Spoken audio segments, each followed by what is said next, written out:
Hujan deras yang melanda seluruh kawasan di Kota Bandung menyebabkan puluhan rumah warga di kawasan Kopo Citarip, Kota Bandung terendam banjir setinggi 1 meter.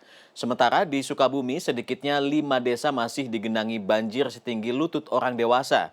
Aktivitas warga desa pun lumpuh dan warga gunakan perahu untuk melintasi banjir. Sedangkan ratusan korban banjir bandang di Garut alami kesulitan air bersih. Mereka harus rela mengantre demi mendapatkan pasokan 1 jerigen bantuan air bersih. Hujan deras yang melanda seluruh kawasan di Kota Bandung sejak Senin petang menyebabkan banjir merendam permukiman warga di kawasan Kopo Citarip, Kota Bandung Senin petang hingga malam.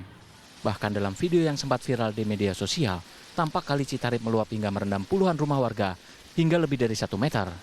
Hanya berselang 1 jam, banjir tampak mulai surut setelah hujan mulai berangsur reda. Tidak hanya merendam permukiman warga, banjir juga turut merendam ruas jalan Kopo Citarip hingga setinggi 20 cm. Selain menyebabkan kepadatan arus lalu lintas, tingginya banjir juga mengakibatkan sejumlah kendaraan roda 2 mogok akibat nekat menerjang banjir. 5 desa di Kabupaten Sukabumi, yaitu Desa Mandrajaya, Mekar Mukti, Jibenda, Taman Jaya, dan Desa Ciwaru, masih digenangi air setinggi lutut orang dewasa sejak Sabtu lalu hingga Senin.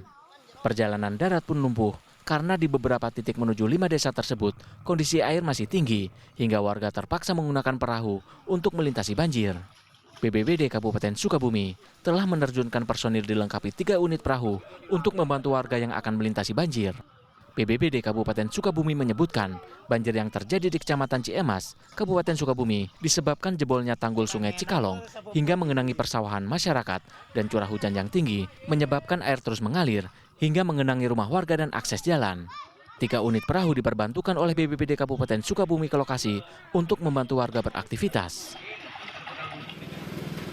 Sementara di Garut, pasca banjir bandang yang terjadi Sabtu 27 November lalu, warga masih kesulitan air bersih. Kedatangan tangki air bersih ini langsung diserbu warga kampung Lewo dan Depok Sukawening, Garut, Senin pagi. Sambil membawa jerigen dan ember, mereka antri giliran mendapatkan pasokan air layak konsumsi. Sejumlah lansia harus dibantu petugas TNI membawa jerigen atau ember berisi air bersih. Bobot yang cukup berat membuat lansia kesulitan mengangkat ember. Air bersih ini dibutuhkan warga untuk kebutuhan konsumsi harian. Sumber mata air di permukiman rusak akibat dihantam banjir bandang. Selain sumur yang airnya keruh, pipa air bersih juga rusak dihantam banjir bandang. Pasokan air akan terus diberikan hingga perbaikan sumber mata air bersih di permukiman selesai. Tim Liputan, Transmedia.